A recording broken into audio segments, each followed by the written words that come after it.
Shalom Israel, Shalom, Shalom, Brother Nakwam, Brother White, Brother Yardan. We're back at you with these precepts and another Monday night fire, giving of course all honor and glory to Yahweh by Shema Mashiach Malak Yahushai. Double honors to the elect elders of the house of David, that's been in this truth for decades and decades, patiently waiting for the second coming of Yahushai. A hearty shalom to you mighty men that go out there and labor and do the work of the Most High, presenting your body as a living sacrifice, and enduring all things for the elect's sake, pushing this truth and magnifying the ministry. Shalom to all of the men that may not be out there in the highways and byways, but they're working on it. They're going to build up in the spirit. They're praying, fasting, studying, being diligent, and abounding in the work of the Most High. Shalom to all of the Akwaf out there holding it down in the households, reverencing the husbands, being submissive and diligent, and being steadfast and understanding. It's Monday night again. We the spirit had us take a hiatus for profitable reasons last week through the spirit, but we back at it again.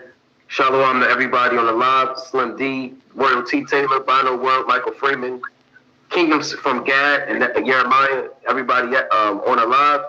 We in 2nd ESDRAS, chapter 14, and the dividing of times. Right. So everybody should have a Bible. Right. Your beat up Bible, your Apocrypha, right? You might have your little pen, you kind of getting it in, right? Your little pad, or you want to take your notes, and we're gonna dive into this thing, right? So let's kick it off. You got it. 2nd Ezra chapter 14, verse 1. And it came to pass, upon the 3rd day I sat under an oak, and behold, there came a voice out of a bush over against me, and said, Esdras, Esdras. And I said, Here am I, Lord. And I stood up upon my feet. Then said he unto me, In the bush I did manifestly reveal myself unto Moses, and talked with him, when my people served in Egypt. Right. And I sent him, and led my people out of Egypt, and brought him up to the Mount of Sinai, where I held him by me a long season. Yeah, Moses was up there for what? 40 days and 40 nights. Right, you can read that in the book of Exodus. All right, that's the long season it's talking about. Go on. And I told him many wondrous things, and shewed him the secrets of the times and the end, and commanded him, saying, These words shalt thou declare, and these shalt thou hide. Yeah, so this, Yahushua dealt with Moses at the burning bush. All right? And this is the Lord via the angel dealing with Uriel. It's like he's dealing with Ezra. And he said, These words shalt thou hide, and these words shalt thou declare. He told Moses that. Right? Meaning what? Certain things, and we bring that out before, certain things that you read about in the first 5 books of the Bible, which are charged with Moses being an author, some of those things are declared to you. The dimensions of Noah's Ark, how many wives Jacob had, how many cattle, he dealt with. That's plain. But certain things within what Moses wrote are hidden. Who the serpent is, right? Jacob's ladder, the tree of knowledge of good and evil, the tree of life. You understand certain of these things, how the animals actually got on the ark, right? By 7s and 2. Some of that stuff is hidden. Brother has some. It's the book of Exodus, chapter 3, and verse 1. Since now Moses kept the flock of Jethro, his father-in-law, the priest of Midian, and he led the flock to the backside of the desert, and came to the mount of God, even to Hebron. And the angel of the Lord appeared unto him in a flame of fire out of the midst of a bush. And he looked, and behold, that bush burned with fire, and the bush was not consumed. Right? So like the brother going into this in that account, that's talking about. And that was Yahushua speaking to Moses out of that burning bush and breaking things down to him. Right? Like the brother said, some things are plain upon tables, and some things are mysteries, are hard to be understood.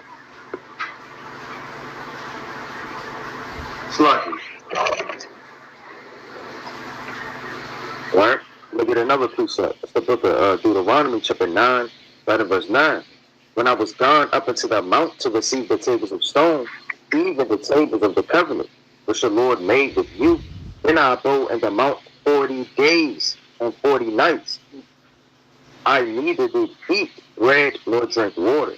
And the Lord delivered me 2 tables of stone written with the finger of Yahweh.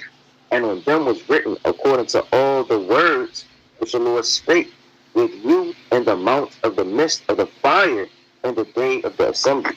Right? So the Lord was breaking everything down to Moses, right? He was giving them the beginning, right? He's giving them the end, right? It's prophecies in Genesis, man, right? That we will rule over our enemies, man, right? It's prophecies about the end. It's prophecies breaking down in the 49th chapter of each tribes, man, and their different offices, man. So it's a lot of meat in Genesis that the Lord was giving Moses. That's right. Yeah, Genesis is heavy, man. And I wanted to get that point too. Did you finish reading that where the Lord said, loose thy shoe from off thy foot? Let me I can pick it back up. Because I want to make a quick point real quick. In the book of Exodus, right? Let's go to that Exodus chapter 3 and bear with me. 5. This Exodus 3 and 5. And he said, draw not nigh hither, put off thy shoes from off thy feet, for the place whereon thou standest is holy ground. So that's the Lord telling Moses, take your shoe off your feet, because where you standing is holy. All right? So you're not treading in that old Egyptology stuff you learned from your land of Egypt and what you got in Midian with the Midianites and Jethro and all that stuff. You introducing yourself to the Lord, man. Now, the same thing when you go to Joshua. Let's go to Joshua chapter 5. Right? Remember, he told Moses, loose thy shoe from off thy foot. This Joshua chapter 5 and verse 13. Right? Joshua 5, this Joshua campaigning in the land of Canaan. Right? Joshua 5 and 13. And it came to pass when Joshua was by Jericho that he lifted up his eyes and looked, and behold, there stood a man over against him, with his sword drawn in his hand. And Joshua went unto him and said unto him, art thou for us or for our adversaries? You know, what's up with this guy, man? Are you on our side or not? Right? Verse 14. And he said, nay, but as captain of the host of Yahweh am I now come. Who's the captain of the host of the Lord? Who's in charge of the Most High's army? Yahweh Shah. Right? And as captain of the host of Yahweh am I now come. And Joshua fell on his face to the earth and did worship and said unto him, what saith my Lord unto his servant? And you know this not an ordinary angel. Why? Because in Revelation, let me get this real quick in Revelation chapter 19. Because he just bowed down to this. You may say, well, that's just a regular angel. Right? Well, this is Revelation chapter 19 and 10. And I fell at his feet to worship him. And he said unto me, see thou do it not. I am thy fellow servant and of thy brethren that have the testimony of Yahweh Shai. Worship the Most High, for the testimony of Yahweh Shai is the spirit of prophecy. So keep in mind, Joshua just bowed down to this angel. Now, if this was an ordinary angel, he would have said, get up. Don't bow down to me. I'm like you, but I'm from the spirit world. I'm your brother from the third heaven. Right? That's why you know this is not an ordinary angel, because when Joshua bowed down to this chief angel, who's the captain of the host of the Lord, he didn't say get up. Right? But this is what he said. Joshua chapter 5 and verse 15. And the captain of the Lord's host said unto Joshua, loose thy shoe from off thy foot, for the place whereon thou standest is holy. And Joshua did so. You see that? Same thing that he told Moses, the captain of the host of the Lord. Now, we don't know what happened after that. It's not detailed what Yahweh Shah told Joshua, what prophecies he might have saw, but we do know that this is the same entity, for lack of better terms, that dealt with Moses. You know? Okay. That's right.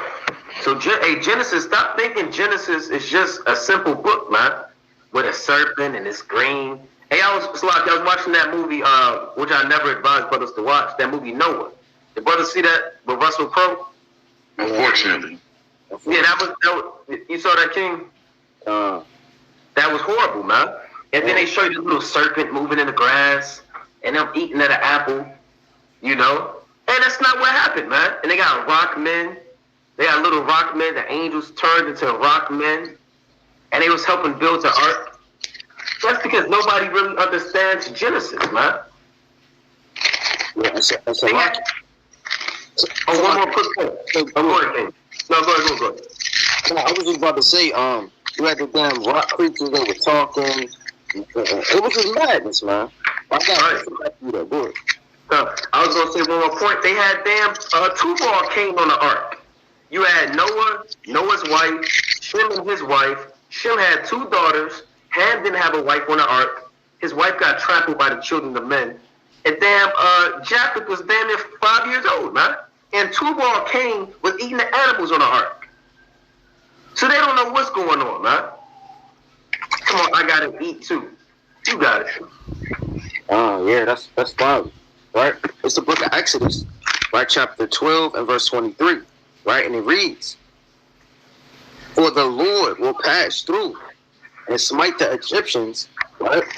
And when he seeth the blood upon the lintel and on the 2 side posts, the Lord will pass over the door and will not suffer the destroyer to come into your houses to smite you," right? And then when you read Wisdom of Solomon, chapter 18, right? It's Wisdom of Solomon, chapter 18 and verse 15. "Thine almighty word." So that was that destroyer angel that it was talking about right in Exodus. The almighty word, which is a Yahushua. "Thine almighty word leaped down from heaven out of thy royal throne as a fierce man of war into the midst of a land of destruction." Right? And that's talking about what? Egypt, man.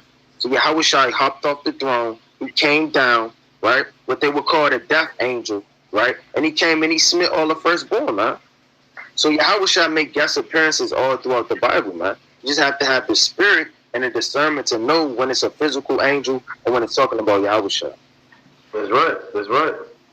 So we go on to that. Oh, what came? Psalm 78 and 4.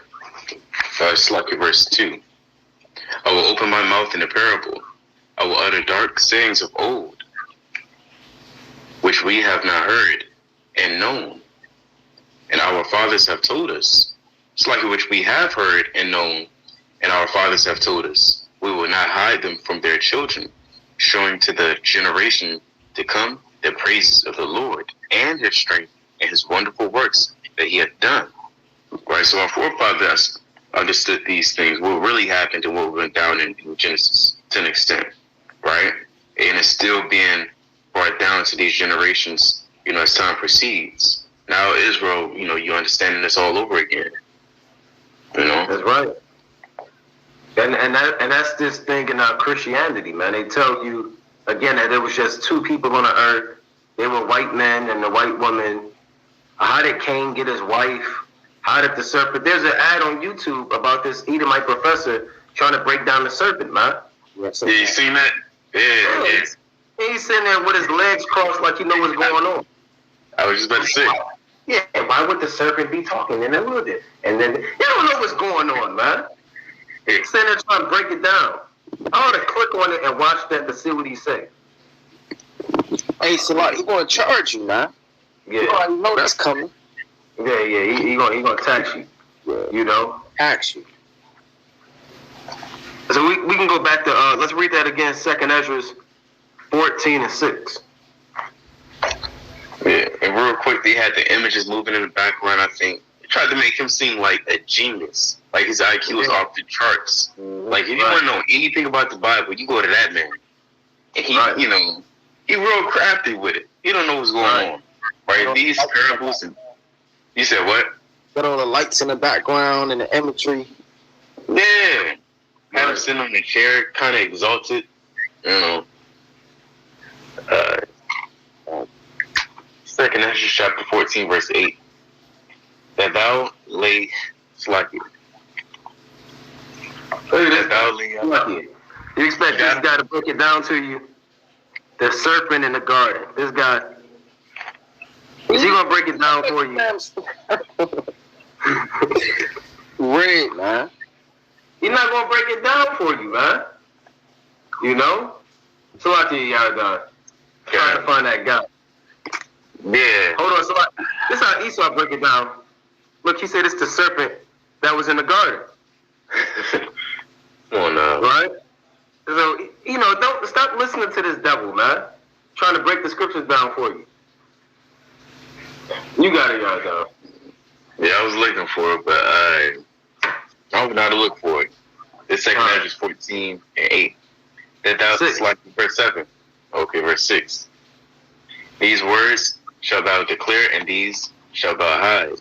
And now I say unto thee, that thou lay up in thine heart the signs that I have showed, and the dreams that thou hast seen, and the interpretations which thou hast heard.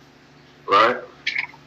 For thou shalt be taken away from all, and from henceforth thou shalt remain with my son, and with such as be like thee, until the times be ended. Right, meaning he'll be in the spirit world. Ezra will be up there in the spirit world. Right? Go on. For the world hath lost its youth, and the times begin to wax old. Right? For the world is divided into 12 parts, and the 10 parts of it are gone already, and half of the 10th part. Yeah, so the world, or meaning the age of time, is divided into 12 parts. It's not speaking about the actual planet Earth. It's divided into 12 geographical locations. Right?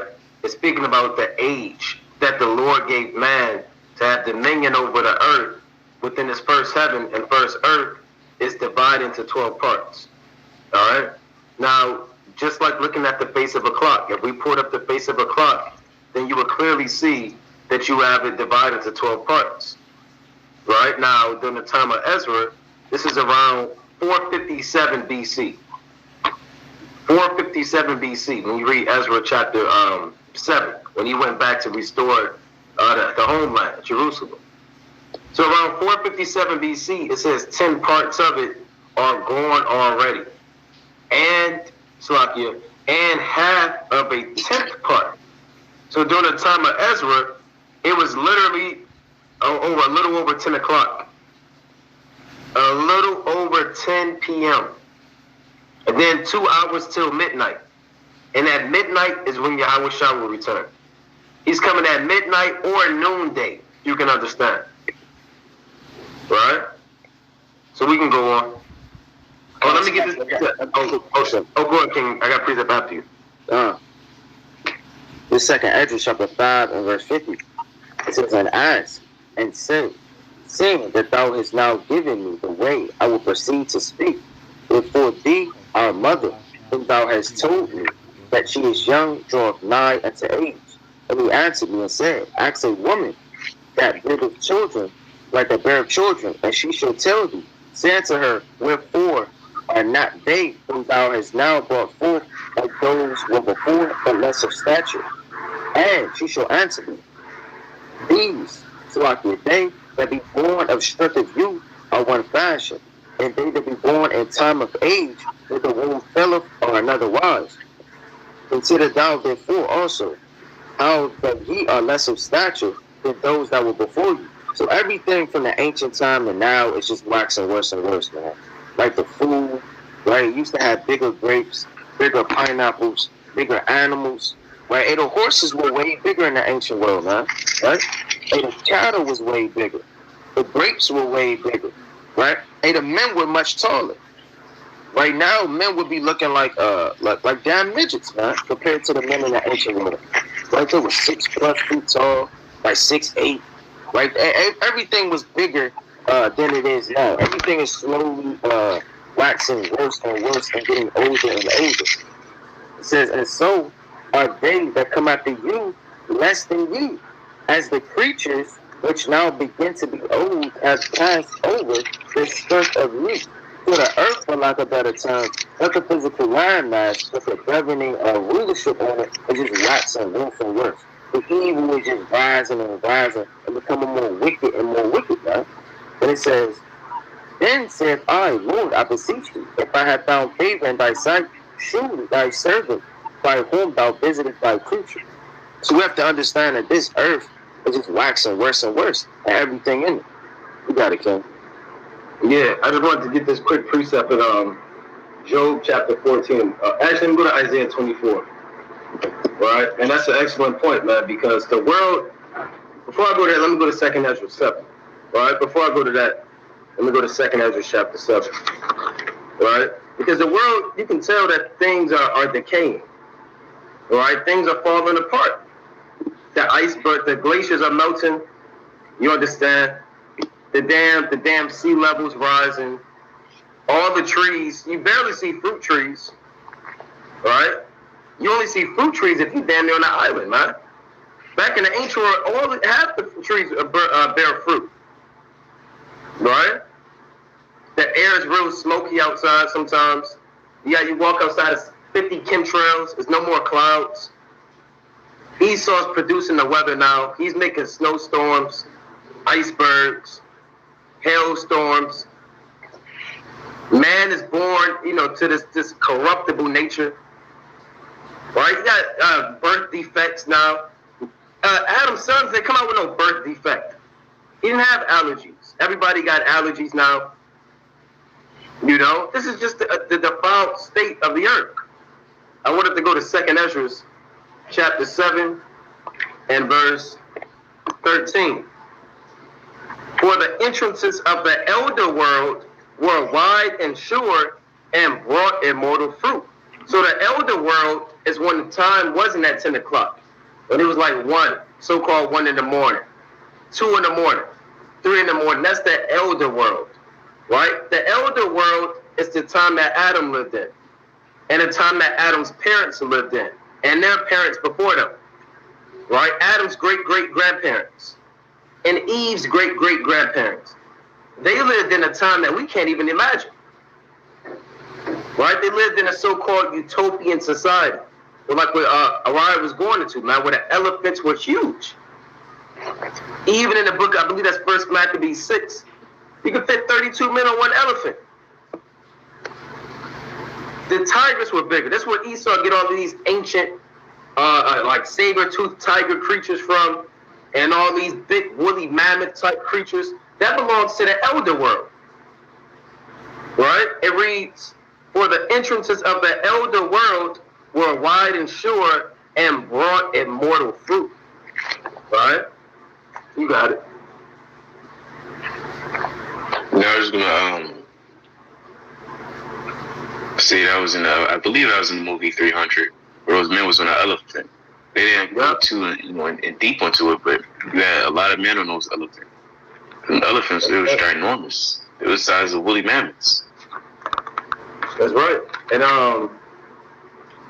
let me get that real quick. This second, 1 Maccabees, chapter 6 and 36. These were ready at every occasion.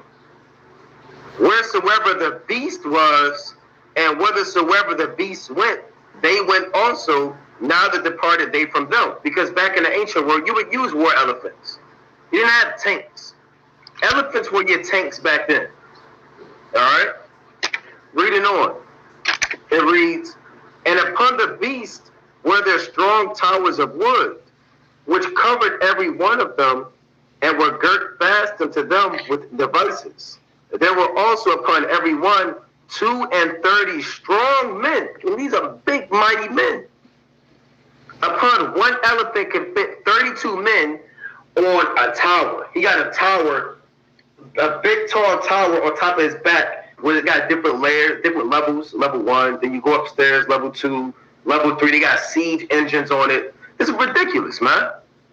Right? 32 men that fought upon them beside the Indian that ruled them. See that? Or ruled them. So you had these huge beasts back then. Hey, back in the ancient world, it'll take you 3 days to eat a watermelon, man. A grape. You take 2 bites, it's over with, man. And everything has seeds back then, too. All your fruits have seeds in them. You got it. I wanted to bring this up. Like the brother was going into, man. And it's more pestilence on the earth. It's more diseases. Like they didn't have COVID back when damn Adam walked the earth, man. It wasn't worried about these things, man. Like Esau and all of his wickedness created the AIDS and all of these damn diseases, smallpox and He created these things and pushed them out. These plagues are newly created, man, on the earth. This is the book, right, of Deuteronomy, right? This is ultimately one of the curses too, right? It's Deuteronomy chapter 28 and verse 60. Moreover, he will bring upon thee all the diseases of Egypt, which thou was afraid of, and they shall cleave unto you. So these newly diseases, right, from Egypt and things you was afraid of, they're going to cleave unto you. How much more now? How much more all of the damn chemicals and medicines, and you know they got the damn poison that they stick you with, you know, the so-called cure, right? Now people got palsy, their damn mouth saying hello, and their damn faces saying goodbye, man. All hell kind of breaking loose. It kind of damn disfigured. Like, all of these things are happening. It wasn't like that in the ancient world. That's right. This 2nd Ezra chapter 5 and 2. But iniquity shall be increased above that which now thou seest, or that thou hast heard long ago. And a lot of the earth being defiled is because of man's sins. Right? The longer man stays on the earth, the more wicked it's going to be. Right? That happened during the time of Genesis. Let me get that in Genesis chapter 6. Right? Let me get that in Genesis chapter 6. That's where the Most High got to cleanse the earth. Genesis chapter 6 and 5. And God saw that the wickedness of man was great in the earth, and that every imagination of the thoughts of his heart was only evil continually. Right? Now I'm going to jump to verse 12. And the Most High looked upon the earth, and behold, it was corrupt, for all flesh had corrupted his way upon the earth. And the Most High said unto Noah, the end of all flesh is come before me. And that's happening now. The end of all flesh is come before the Lord now, man. Because the earth is corrupt and filled with violence. And every imagination of the heart of man is only evil continually. As we speak and break the precepts down, you got a man thinking about how to rape a little boy. You got a man thinking about how to kill his brother in prison. You got a woman thinking about how much money she going to get shaking her body on a damn strip pole tonight. Everybody's thinking about wickedness. And the Lord see that, man. And the earth is corrupt and filled with violence, so the end of all flesh is upon man. Right? It reads, the end of all flesh is come before me, for the earth is filled with violence through them, and behold, I will destroy them with the earth. Because the earth, the elder world got corrupted. Right? You had homosexuals, you had people eating the animals and all types of stuff, man. I guarantee the children of men was eating the animals. You know? Making inventions. Doing all types of making idols. Right? So man is doing that now. And wickedness is increasing. And it will continually increase. We just read that in 2nd Ezra 5. You know? Hey, Ezra didn't have to deal with people getting cloned. We got to deal with stuff like that. Them cloning people. David didn't have to deal with wickedness like organ stealing, organ trafficking. So sin is increasing. You got it. That's a mighty point, like the brother said, because you don't even realize all of the stuff that's going on in the world, man, because we're so used to it. We're so used to stepping in this defiled society that we don't even realize, like the brother was going into, man, in the elder world and in the ancient world, things wasn't even like this. It wasn't even thought of, man. It's the book of Revelation, chapter 18 and verse 2.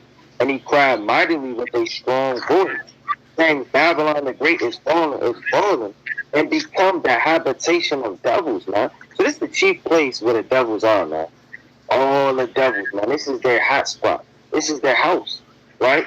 And hold of every foul spirit. You also know every foul spirit is going to be here, man. All the lies, the doctrines, like the religions, right? People making damn architect, and then making secret buildings under damn laboratory centers. And it's all man. It was a satanic. They closed down the Chuck E. Cheese, and they was doing satanic rituals in the basement of it, man.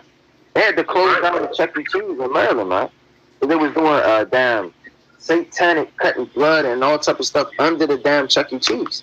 Are you a kid playing in the damn medicine balls or whatever they call it, the damn fun balls?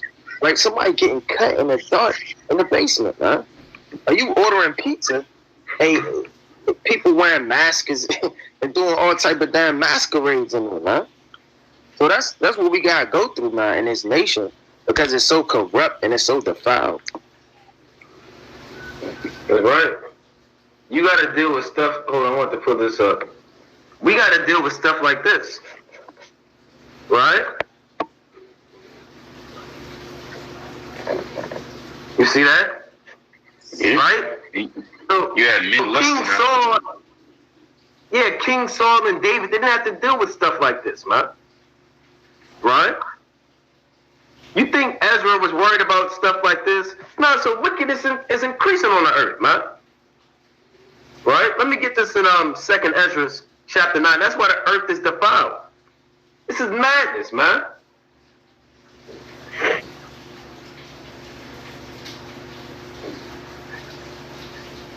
Right? So this is ridiculous. This 2nd Ezra chapter 9, and I'm gonna read verse 18.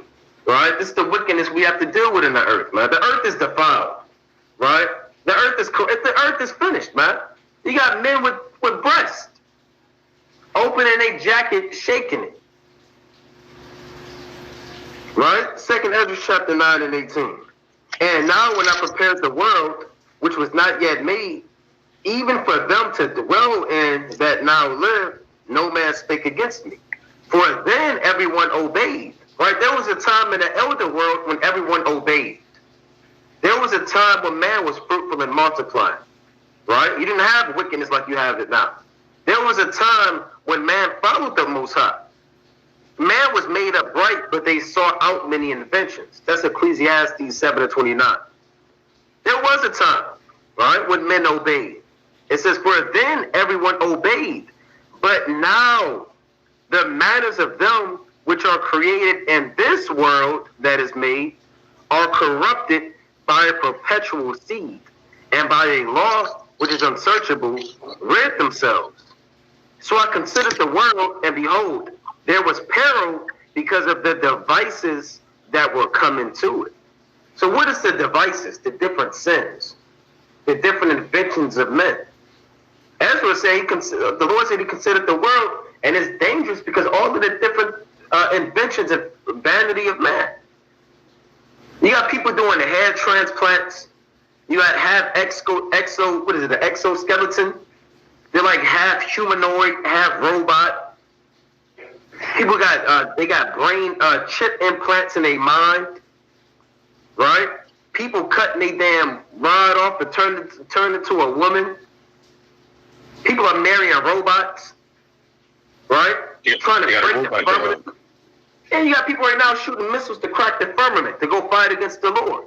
That's all they do, to keep pressing buttons. That's their whole job, to keep trying to crack the firmament so they can go fight against the Lord. And all of this is happening right now. It's not just a one-day thing. This is happening every day. You got it, Yardan.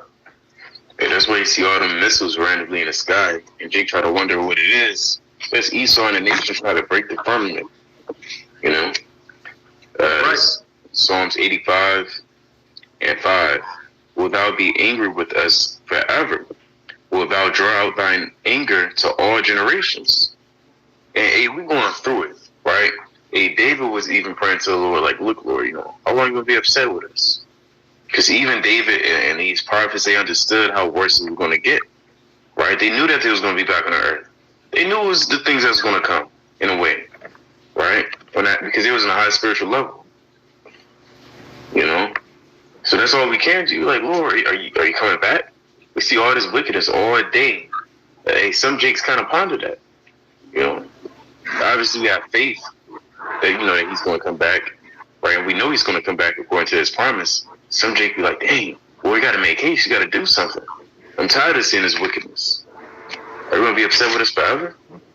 I got a precept too, right? Cause All right, go after you. You got to say something? No, go ahead. There's a little delay. It's Habakkuk 2 and I'm gonna start at 5. It say, yeah, also because he transgressed by wine, he is a proud man. Neither keep it at home. So that's the point that I wanted in Habakkuk. Right, the so-called white man, he don't keep at home. He all the way in China, right? Iran, damn Italy, right? In America, right? All the way in London. We don't keep at home, right? It's the book of Proverbs 29 and verse 16. When the wicked are multiplied, transgressions increase. So when the wicked is multiplied throughout the earth, you ain't gonna see nothing but the outcome of it, man. You damn see, when you was a kid, you used to go to school, you used to see that forest on your way to school. Now Esau done chopped it all down. He done chopped down all of the forests, right? Now all of the animals have to flee. They have no damn habitation to live, right? You got a school building that you used to be in, they done knocked it down and then made it a damn liquor store, man. Right? All you see is transgressions increasing and increasing. The more this man is spread throughout the world, he's everywhere, man. There's not a place where he hasn't invaded, where he hasn't tried to stick his damn flag in, man. Right? He even tried to so-called say he went to the moon and stick his damn flag on the moon, man. He try to conquer everything. Don't keep it at home, right? And nothing but transgressions, right, is increasing upon the earth. And I want to bring this out. You got this person now too, all right? You got brother seen this? So that's humpback chunk. Like the gangster bull day. Yeah. So this is the wickedness that our people are dealing with, man. Right? And their job, and they're putting stuff like this on.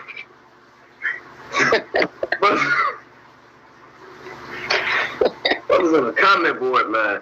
Now, I want to make this point. I want to go to Ecclesiastes 7:29.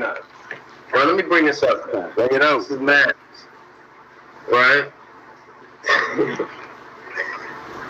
This is Ecclesiastes chapter 7:29. And the brother made a good point. The brother spoke about the Tower of Babel. I'm not sure if brother saw that too. Out in Amazon, they're actually building their headquarters to resemble the Tower of Babel. Right? But let me bring this out. This is Ecclesiastes 7:29. Lo, this only have I found, that the Most High made man upright, but they have sought out many inventions. Right? So these are people that are inventions. And this is what they, let me bring this up. Salakia. I want to show this so brothers can see what's going on. All right, bear with me. Now this is what they're building with Jeff Bezos. I mean, he did step down, right? But this is what Amazon is building. Can brothers see the screen? So this is what they plan on building, right? Right on the opposite of the U.S. Capitol. For the Amazon headquarters is going to literally resemble the ancient Tower of Babel, right? That Nimrod built. You see that? And this was to fight against the Most High. When you go to the account of this, they built this tower to try to break the firmament and go shoot arrows up against the Lord. Right? So they built the siege tower to try to fight against the Most High. And this is what they're doing now. They're building this same Tower of Babel. Now, even when you look up, let's see, the United Nations. Well, I think it's the United Nations building. Right? Bear with me, brothers. Right? Even the United Nations, their building resembles pretty much the Tower of Babel. I have to find the exact one. It might be it's somewhere in Europe. I'll have to find it. It's either that or their flag. I'll pull it up. Right? But the point is, when you go to DC, you'll see the obelisk, which is an ancient Egyptian phallic symbol, and you'll see the Tower of Babel within the next year or so. So the Lord is displeased with the earth, man. The earth is corrupt. This is a monument of sin. Right? The Tower of Babel was built as an idol for mankind. You know? So the earth is corrupt, man. I just wanted to bring that out too. All right? The earth is corrupt and defiled under the inhabitants thereof. Let me go to Matthew 24. All right? This place is over, man. This place is wicked. Even if you sit there and actually meditate on how much wickedness it is and things that you have experienced and you see via the internet, social media, humpback chunk, humpback Chuck. You got Tower of Babel's being built. You got sodomy at an all-time high. You got organ trafficking. There's so much wickedness on the earth, man. Orion went into, man. They had a damn satanic pedophilia organization under the Chuck E. Cheese. Right? Let me get this in Matthew 24. Salakia. Yahweh shall prophesy to that. Right? Quick precept. It's the book of St. Matthew, chapter 24. And I'm going to read verse. Bear with me. This is Matthew chapter 24 and 12. And because iniquity shall abound, the love of many shall wax cold. Right? So the Lord said iniquity is going to abound. Right? And like we brought out before, we thought that we saw it all. Everybody thought that you saw it all. You haven't seen nothing yet, man. Because sin is still going to increase. You know? Brother has something? Yeah, Salakia, just to show that, I know I said it, but just to pull it up. Like, hey, this was on the damn news, man. The brothers can see that. Oh, yeah? You see that? Why, you see that? That's it, man. Right? See that? Yeah, that word abound, when you look it up in the Greek, I'm going to play it on the Strong's G, 4129. Plethuno, that's the Greek word for abound. Plethuno. Now it means to multiply, to increase, to be multiplied. So when the Lord said iniquity shall abound, it's going to multiply. Right? It's going to continually increase until Yahweh Shah returns, man. Right? It may get to the point where they got Baphomet statues all over the place, man. Before you enter into a building, you got to kind of bow down to it. Right? You're not going to be able to read the Bible. This whole place is down the drain, man, and defiled. Let me get that in Psalms 82 real quick. I got to point out to you. God, this Psalms chapter 82 and 5. They know not, neither will they understand. They walk on in darkness. All the foundations of the earth are out of course. You see that? All the foundations of the earth are out of course. You got it, There's a statue in Detroit in Campus Martius. There's two demons. And it's a huge, huge statue. And people take pictures with it. And it's a big demon and a little baby demon. He got his hand around him and kind of represent pedophilia. And people take pictures with it day and night. You got two big X's, right? You see that? Right? And this is what we're going over in 2 Ezra chapter 14. Because the world has lost its youth, man. Right? Even Moses, when you read in the ancient times, when Moses was an older man, it speaks about his natural force not being abated in Deuteronomy 34. Right? His eyes wasn't dim. He was still strong and mighty. And that was let me get that. That was a little over 4,000 years ago. Right? Let me get that in Deuteronomy chapter 34. Right? This is the book of Deuteronomy, chapter 34 and verse 7. And Moses was 120 years old when he died.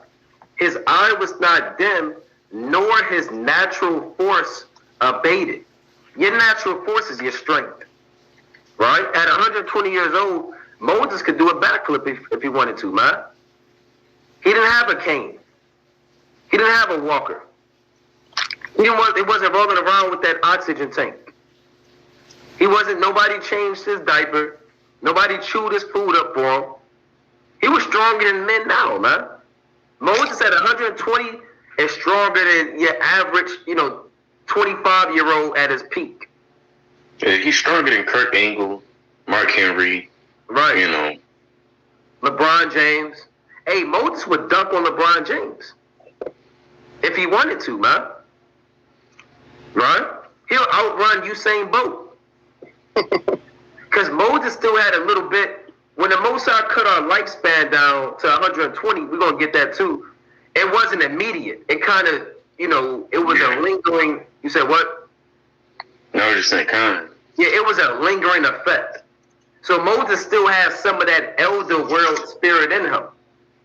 You know? She wants to bring that out. You had something, Ryan? Nah. All right, let me get that real quick then. Let me get that in Genesis 6, because I quoted it. Right, but let me get that. It's Genesis chapter 6 and 3. And the Lord said, my spirit shall not always strive with man, for that he is also flesh, yet his days shall be 120 years. So the Most High can reach into your biological clock and kind of turn it down. Now you could be wanting to live 1,000 years. You can only live 1,000 years in this mortal body, right? But the Most High cut it down, man, by what is that? Over 700 years. Well over 800 years. Think about that. The Most High took 800 years away from our life because we wicked. Now, at the most, man lived to be 120. And if you make it to 120 now, you might as well drop dead because there's really no life. You might see these old Edomites who like you're running, doing a race, you know what I'm saying? 120-year-old running the sprint, right? Or you know, still hula hooping. You see an old white woman hula hooping at 109. She'll be on the news, right? And that's that's like a damn needle in a haystack, man. The average 120-year-old, they hooked up to a machine, somebody chewing their food for them, and they about to get cut down. You gotta hear that. You see, Edomite at my job, she's in the bed all day. Every time I go in there, she said, I thought my last meal was my last meal. And she'd get kind of upset. She would always get upset that she didn't give up the ghost already. She would just chill and say, you know when I'm leaving? I said, what do you mean? She said, for leaving this earth. I said, I just say, look, you want orange juice or apple juice? I can't say too much. I gotta go in and out. But she always mentioning how she ready to give up the ghost, and she like 100. So you can't even be, if you old, you miserable. You can't be old like you was in the ancient world, which really wasn't considered old. You be 100, still doing jumping jacks. You know, eat a sunny side up egg, go for a run, walk your dog. You can't do that now. Now he's subject to bed all day. And you know, some people got to cut up her food into that big. She got to eat it and nibble it all damn day. That's the life of a 100-year-old. Huh? And real fast to touch on what Yardon was just saying. You got Jake. They be like, my back hurt at 40, man. They damn 40 years old, man. Right, talking about their back hurt. Right, 50 years old. Hey, that was young as hell in the ancient world, man. He was like a kid, right? You're not a kid, got a lot of energy. He kind of running to and fro. That's how he was in the ancient world, man. You want to talk about your back pain and your neck spasms and all of that, man, right? Hey, this world is just waxing worse, man. Hey, David was jumping over damn walls, man.